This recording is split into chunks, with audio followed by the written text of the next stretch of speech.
If you followed my channel, you're probably aware I don't do a lot of videos on Caitlin Clark. My reasoning is everybody else is covering her. I might as well do a few different topics just to give people out there more variety. But with that being said, I have to cover her opening game in preseason versus the Dallas Wings, as it was a big show, and it looks like Diana Taurasi might have to double eat it, or is about to take on 2 losses. All right, before we start, if you like the content, then please consider subscribing to the channel and giving the video a like. Okay, let's get into this. Now, is reality coming for Diana Taurasi and the rest of the WNBA, or Caitlin Clark? That was the question.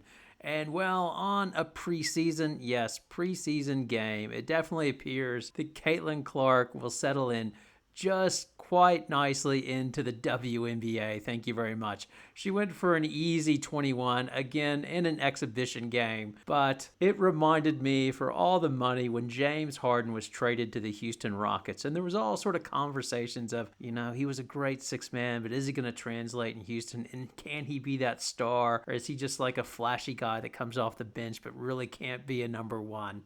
And then he had his debut on Halloween night against the Pistons and went for 37 points, 12 rebounds. And it was clear this guy was going to be awesome. And of course, the next night, he doubled up on that, going for 45 points on 14 of 19 shooting. And it makes me laugh because Daryl Morey was talking about how during the first game he was negotiating the deal with Harden's agent and sort of wanted protections of how to get out of the contract. He was laughing about it and calling it the lost hour of his life. It was the biggest waste of time he'd ever done because it was clear by the second game that this guy was going to be awesome. And much the same way with Caitlin Clark. Again, it's an exhibition preseason game. Both teams, it wasn't the greatest played game, but it was pretty clear that she's going to get her shot off with no problem. And if you give her an inch of space, she's going to take her three-point shot and more than likely is going to hit it. And then, of course, because she got off pretty well in the preseason game with 21 points, Diana Taurasi took the, as I would call it, the Derek Fisher meme treatment after Candace Parker won her championship.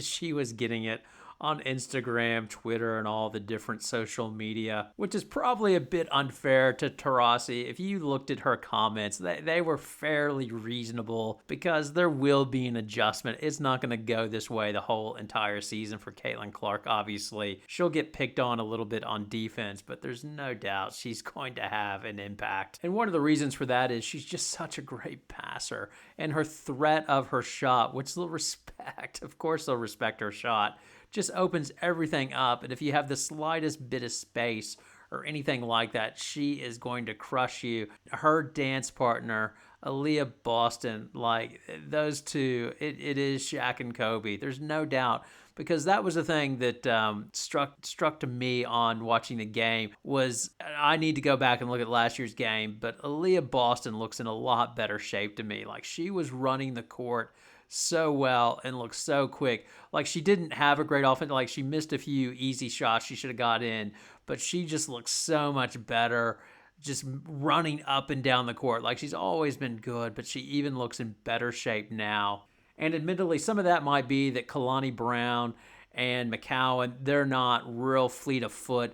But even when she was up top on switches and helping on screens, she's special. Like I finally have to eat. I'm willing to eat it now. I made a video when she was drafted. Should Diamond Miller be drafted ahead of her? I concede I was 100% wrong. I was holding out that Diamond Miller would get an unbelievably great shot and turn into a superstar. But no, Aaliyah Boston's going to be a star. She already is a star. And to be that big and that mobile, yeah, I'm going to definitely take the L on that one. As well, she's only going to be made better by playing with Caitlin Clark. Like, they are going to be unstoppable in pick and roll. And not only that, her and Nalissa Smith run the floor so well. They're going to get the Caitlin Clark long passes and just finish all the time. They are going to get so much free garbage from her. They are just going to love it. Like, Indiana is going to be a fun team to watch, no doubt, which is obviously why they're selling out, and they are just going to be on TV so much. It's going to be ridiculous.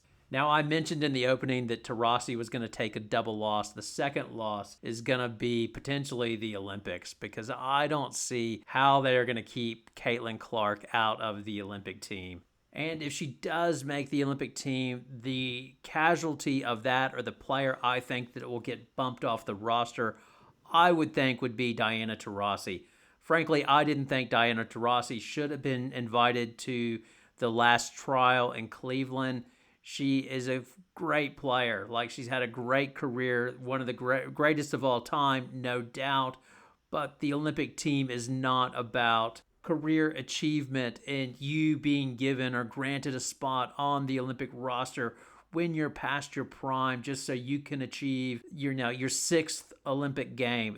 No, that's not how it works. The best players should be selected for that team.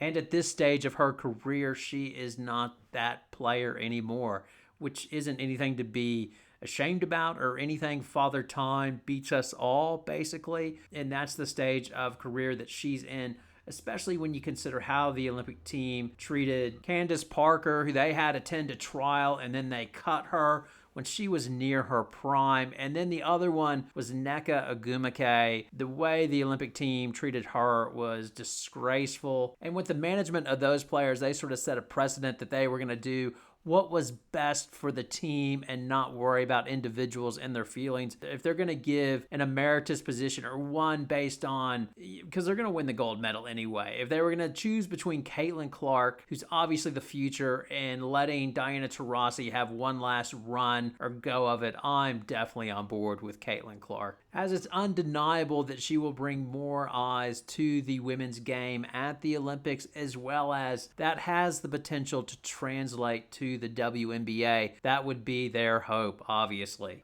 I can't wait to see what the ratings were for the Dallas Fever game. If she can draw ratings on a WNBA preseason game, my God, it just means wherever she goes, ratings will follow. The WNBA is kicking itself right now, wishing that they would have the Fever matching up against the Mercury for the opening game, as that would draw massive ratings. You could just see the headlines. Is reality coming for Taurasi or Clark in tonight's opening game of the WNBA? That's just great for the game. Just a little bit of niggle. And honestly, it wasn't that big of a niggle. It's just the media blowing it up, obviously. But it should be fun when they meet up, because Taurasi does love busting on rookies. I remember when she was having drinks with Sue Bird, she was talking about how when she does the handshake with the rookie, she's like, oh, what a great season you had last year, and I'm about to bust your ass. She loves giving it to them, and that would be a fun matchup to see which way it goes, that first one. All right, now over to you. Do you think Caitlin Clark will make the Olympic team, and do you think she will replace Diana Taurasi on that team? Your thoughts, your poison, all welcome. Thanks a lot for watching. Have a good night.